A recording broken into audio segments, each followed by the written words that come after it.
बिस्मिल्लाहिर्रहमानिर्रहीम। अस्सलाम वालेकुम नाजरीन, आज की इस वीडियो में हम आपके साथ सऊदी अरब की कुछ ज़रूरी खबरें शेयर करेंगे। ये न्यूज़ न्यू वीज़ा होल्डर्स और कामा होल्डर्स के लिए बहुत अहम है और सऊदी गागा की तरफ से फंसे गैर मुल्कियों के लिए बहुत अच्छी न्यूज़ है। सबसे पहले नाजरीन हम आपको बताएंगे जिसके मुतालिक बहुत ज़्यादा सवाल किए जा रहे हैं और कमेंट्स करके पूछा जा रहा है और लोग भी बहुत ज़्यादा कन्फ्यूजन में हैं कि कौन से लोग डायरेक्ट सऊदी अरेबिया आ सकते हैं। नाज़रीन, हमने पहले भी आपको बताया था और हम आपके साथ सऊदी अरेबिया की लम्हा बा लम्हा अपडेट शेयर करते हैं ताकि आप सऊदी अरेबिया की ख़बरों से बाखबर रह सकें। नाज़रीन, पाकिस्तान और इंडिया से 3 कैटेगरी के लोग डायरेक्ट सऊदी अरेबिया आ सकते हैं। जैसा कि आपको मालूम है कि जब से कोरोना वबा फैली है तब से सऊदी गवर्नमेंट ने डॉक्टर्स, नर्सिस और पैरामेडिकल स्टाफ और उनकी फैमिलीज़ को डायरेक्ट मुमलिकत आने की इजाज़त दी थी।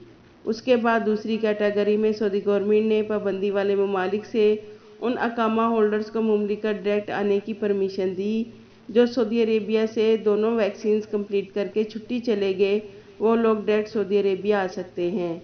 और फिर तीसरी और आखिरी कैटेगरी में सऊदी गवर्नमेंट ने पाबंदी वाले ममालिक से उन गैर मुल्कियों को डायरेक्ट मुमलिकत आने की इजाज़त दी है जिनमें स्कूल्स, कॉलेजेस और यूनिवर्सिटीज़ के अलावा फ़िनी तालीमी अदारों और इंस्टीट्यूट से ताल्लुक़ रखने वाले अहलकार और उनकी फैमिलीज़ शामिल हैं। ये सब भी डायरेक्ट पाकिस्तान और इंडिया से सऊदी अरेबिया आ सकते हैं।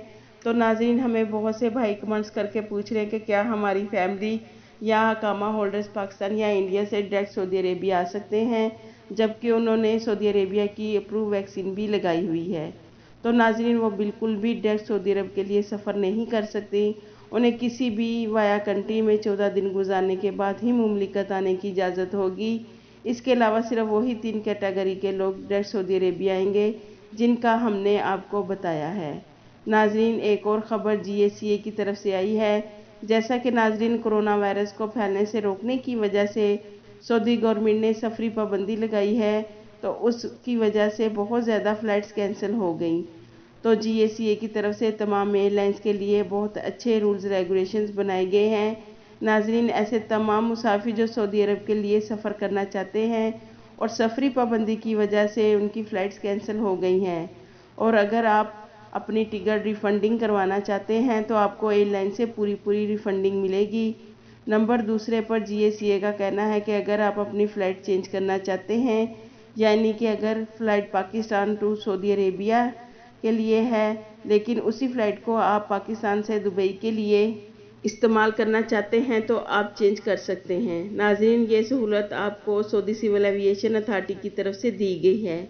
और तीसरे नंबर पर अगर आपने अपनी फ़्लाइट को रीशेड्यूल करना है, यानी कि आपकी फ़्लाइट अक्टूबर में थी और आप चाहते हैं कि वो नवंबर में इस्तेमाल हो, तो वो भी आप अपनी टिकट रीशेड्यूल कर सकते हैं और बगैर किसी फ़ीस के आपकी टिकट रीशेड्यूल हो जाएगी। नाज़रीन, अगर आपने अपनी सऊदी अरेबिया की रिटर्न टिकट वाया दुबई या अदर्स कंट्री के लिए इस्तेमाल करनी है तो उसके लिए आपको उस एयरलाइंस की टिकट के हिसाब से इजाफी चार्जेस देने होंगे, वरना आपकी अगर यही टिकट उसी एयरलाइंस के लिए काफ़ी होगी तो आपको इजाफी चार्जेस नहीं देने होंगे।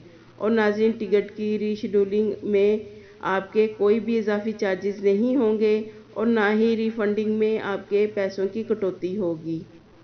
इसके अलावा एक बहुत ही ज़रूरी बात आपको बता दूं कि जिस तरह कफ़ील या कंपनी के वर्कर्स पर काम के हवाले से हकूक़ होते हैं, इसी तरह वर्कर्स के भी कुछ हकूक़ हैं कफ़ील और कंपनी पर। नाजरीन, ये ख़बर ख़ास तौर पर न्यू वीज़े वालों के लिए बहुत अहम है जो सऊदी अरेबिया न्यू वीज़ा पर मुलाजमत करने के लिए आ रहे हैं।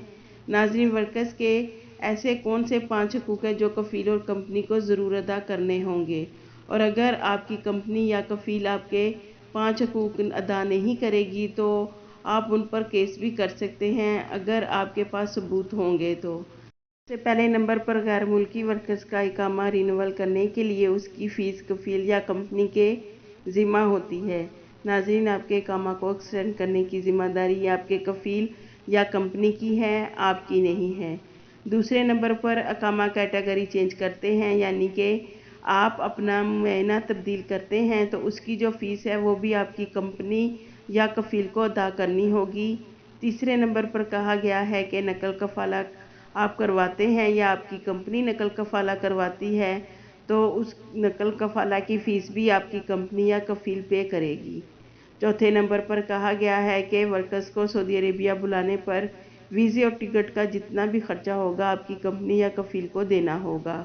پانچویں اور آخری نمبر پر کہا گیا ہے کہ ورکرز کی ایگزٹ ری انٹری کی فیس کمپنی یا کفیل کو دینا ہوگی۔ ناظرین، یہ تمام حقوق غیر ملکی ورکرز کے ہیں۔ لیکن ناظرین، بہت سے غیر ملکی ملازم جو کفیل اور مؤسسوں میں کام کرتے ہیں وہ اپنا کامہ کی فیس خود پے کرتے ہیں، اور بہت سی ایسی کمپنیاں ہیں جو کامہ کی فیس بھی غیر ملکی سے لیتی ہیں۔ تو ناظرین، غیر ملکی ان سب کاموں کے پیسے دیتا ہے، تو ہم آپ کو بتاتے ہیں کہ آپ کیسے اپنے حقوق کو استعمال کر سکتے ہیں۔ ناظرین، بہت سے کفیل اور کمپنیاں اپنے ورکرز پر کیس کر دیتے ہیں، تو آپ اپنے حقوق وہاں پر استعمال کر سکتے ہیں، جیسا کہ آپ کے اقامہ کی فیس اور آپ نے مینا تبدیل کرنے کی فیس، نقل کفالہ کی فیس آپ نے پے کی ہے اور خروج عہدہ کی فیس آپ نے پے کی ہو، اور ان سب کے آپ کے پاس پروف ہیں، تو آپ لیبر کورٹ میں کیس کر سکتے ہیں۔ اس سے آپ کا کیس بہت مضبوط ہو جائے گا۔ ناظرین، وزارت صحت کا کہنا ہے کہ ایک دن میں سعودی شہریوں اور مقیم غیر ملکیوں کو کرونا ویکسین کی 1.5 لاکھ سے زیادہ خوراکیں دی گئی ہیں، اور اب تک مملکت میں 4,43,09,120 ویکسین لگائی جا چکی ہیں۔